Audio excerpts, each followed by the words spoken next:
You are great. You know why you're great? Because you want to be great. Because you want to be great. That's what's made you great. And that's what's going to keep making you great as long as you want to be great. Because I could feel it. I could see it. You could sense it. He was like I talk about the tide, Ken, the ocean. He was, the tide is never denied. The ocean is never denied. It always gets to the shore. Nothing stops it. You might put a wall up, but sooner or later it's going to get through that wall. Sooner or later, give it enough time, it's going to get through that wall. The tide, the ocean, the power of the tide, the power of the ocean is never, ever denied. Ever. Ever. Sooner or later, it's going to get to you. It hits the shore, it leaves the shore, takes some sand with it. The shore gets smaller. It gets less. That's what this guy does and did to Ramirez. He made him less. He took away from him with that pressure. He took sand from his shore. That's what he did. And he did it smart and technical too. To put a cap on it, Espinosa, his greatest strength is his belief in himself. I always say that old timers would tell me, you win a title, you become 30% better. Why? Because mentally, not technically, you're the same guy usually. You learn a few things, but it's the same guy for the most part physically. But mentally, emotionally, you're better. Why? Because you got answers to questions you didn't have before you won the title.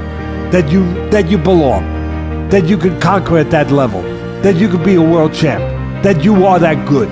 You get answers to those questions. Espinosa went into his first fight with Ramirez with questions, but he didn't have the answers. He hoped he did. He hoped he did. And in the 5th round, he got asked a question. Do you want to be champ? You talked about it in Mexico. You trained for years.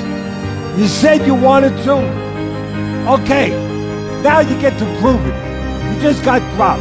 Do you want to be champ? What do you want to be? I want to be champ. I want to be champ. Say it louder. I want to be champ. And he did. He got off the floor, he came back, and he kept coming and kept coming. And by the end, when he had Ramirez out, at the end of the 12th, before the bell rang, he had the answers to those questions. Yes, I'm a champ! I made myself a champ. Yes, yes, yes! I made a choice to be a champ. And I'm a champ, and I'm staying a champ. That's what I saw in Espinosa. I gave you the physical breakdown, the technical, because you needed that too. But that's the main part. That's the main part that I saw. That he found out who he was, who he wanted to be, who he was gonna, since he was a young kid, who he aspired to be. He went into that fight with a chance to get those answers.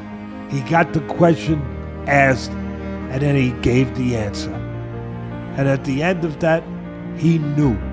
He knew the most important thing that anyone in the world has to know if they're going to be successful at any level, especially high levels. That I am that good. That I can depend on myself. That I can overcome. I can persevere. I can find a way back when the lights are out. And he knew that. He knew that. And he reminded Ramirez of that early on. That's what won the fight for him. Is his unbending belief in himself. His supreme confidence. He fought like a guy who couldn't be beat. And you know why he fought that way? Because he believed he couldn't be beat. But more importantly, because he wouldn't be beat. He just wouldn't be beat. He showed that at the end of the first fight and took it right into the second fight.